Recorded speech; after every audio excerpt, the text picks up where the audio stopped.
that's what I've been wondering for years actually. You know,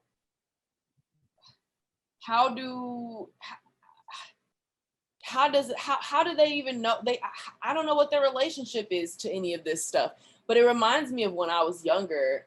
It's not nearly as massive, but when we were younger there was a little bit of a nod to the 80s, right? Like, remember that show on VH1? It was like, oh, I love the 80s.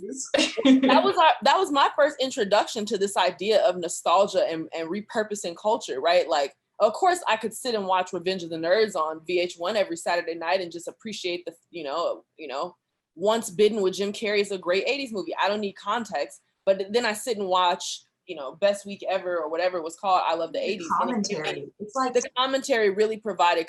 And for me, I'm obsessed with director's cut. I'm obsessed with getting commentary. I'm obsessed with the layers of anything. So, that was my introduction to it. And I think at that time I was like, oh, the 80s was cool, but it's not as cool as now.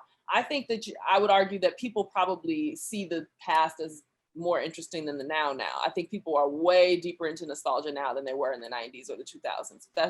That's where I want to start, because that's what brings us to this moment in time, and this being everyone being like, Sophia, you've got to do this now. It's urgent. The time has come for your bizarre love of nostalgia, which stems from the fact that I don't feel like I remember my own memories. So all of my nostalgia, I'm constantly kind of questioning, like, is this something that my friends like? And like, I just like glommed onto that, or Yes.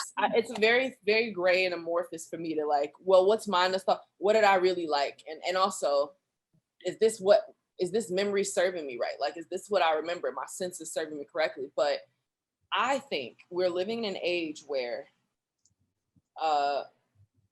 it's cliche, and redundant, but it's so much information coming at us that what feels most comfortable is stuff that we've seen and watched and felt already.